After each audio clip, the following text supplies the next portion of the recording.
ब्रह्मांड में घूम रही है, सूरत फंसी संसार में, तासे पर गई दूर, सूरत बांध स्थिर करो। कहां करो? कहां करें स्थिर? पत्थरों में, नदियों में, नालों में, मंदिरों में, मस्जिदों में, गुरुद्वारों में, फोटो में। फोटो में स्थिर कर ली तो छिपकली बन के रहना पड़ेगा फोटो के पीछे।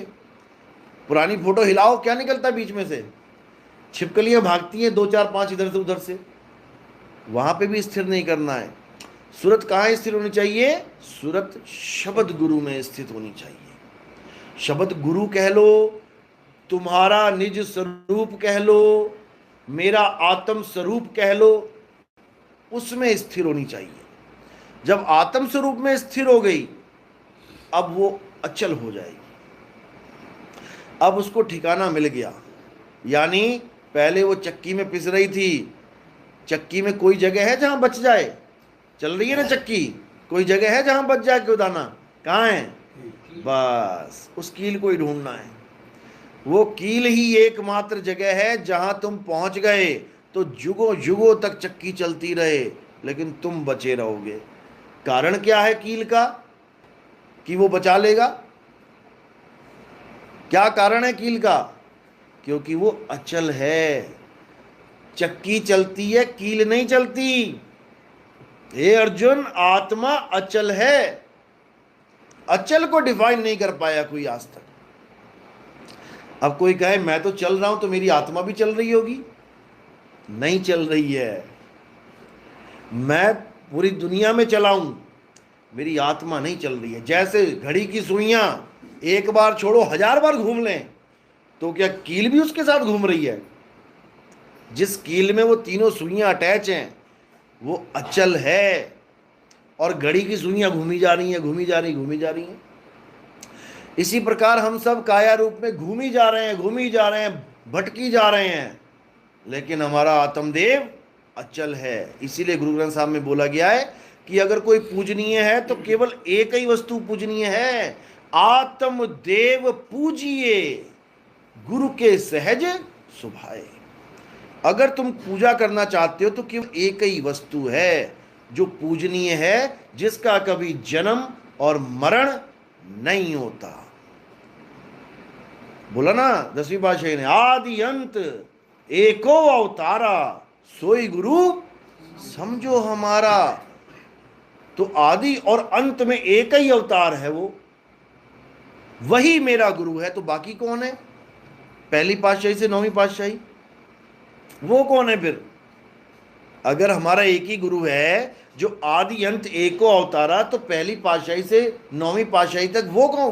वो लोग कौन है? कौन है वो लोग? संत हैं। गुरु ग्रंथ साहब गवाही देता है कि सेवा को दो ही भले, एक संत एक राम। राम है दाता मुक्ति का, और संत जपावे नाम।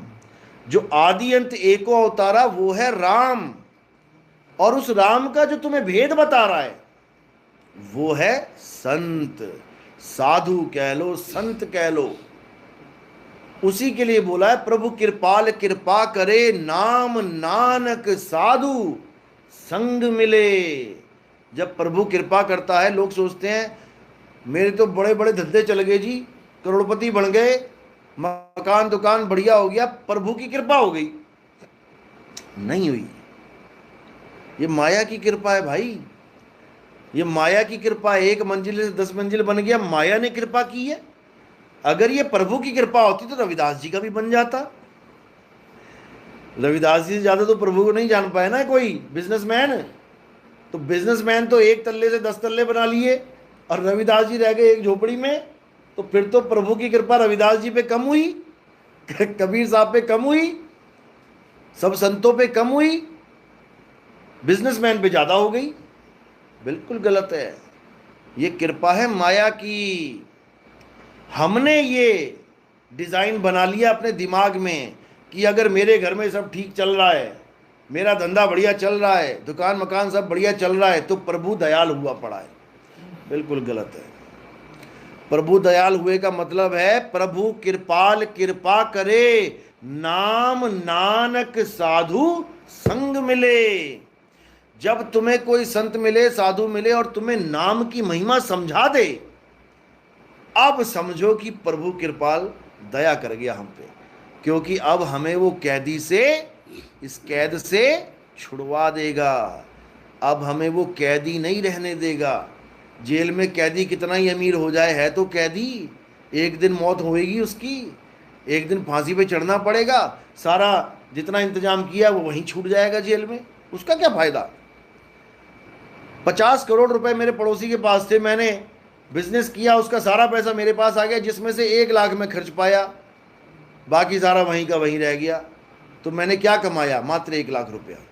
जो तुमने कमा के बैंक में डाल दिया, जो पड़ा रह गया, वो तुमने कमाया ही नहीं। वो तो एक माया ने जाल बिछाया कि आज उस अकाउंट में और इधर तुम्हारे में आ गई, पड़ी वहीं रह जानी है, ना तुम्हारे किसी काम आई। तुम तो केवल 1 लाख रुपए में ही सारा निपटा के चले गए, और तुम ये सोचते रहे मेरे पास पड़ी है, मेरे पास पड़ी है।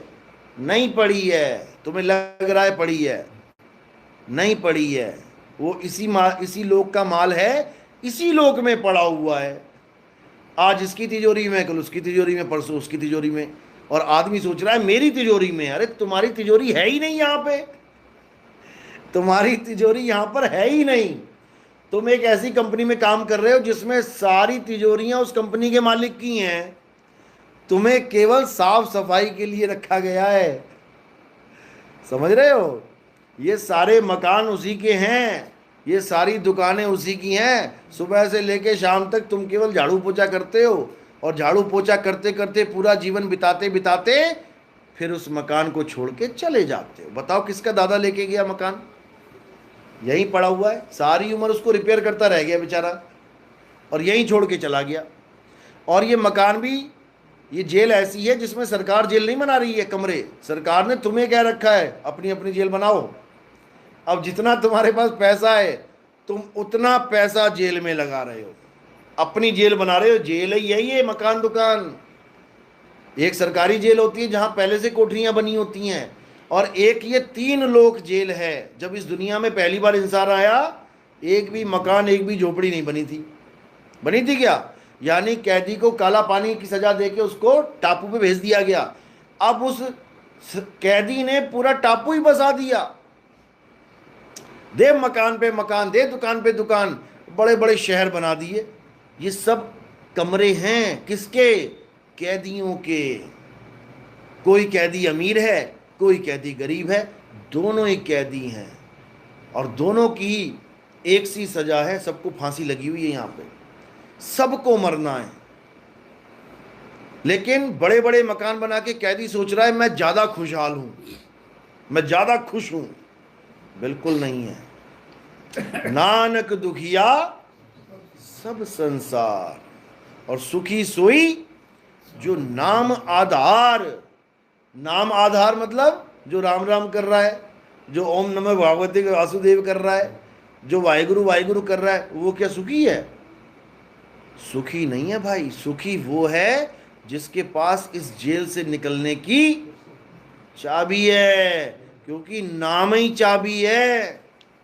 बिन नामे जग कमला फिरे, गुरमुख नदरी आया। यानी सारी दुनिया नाम के बिना पागल हुई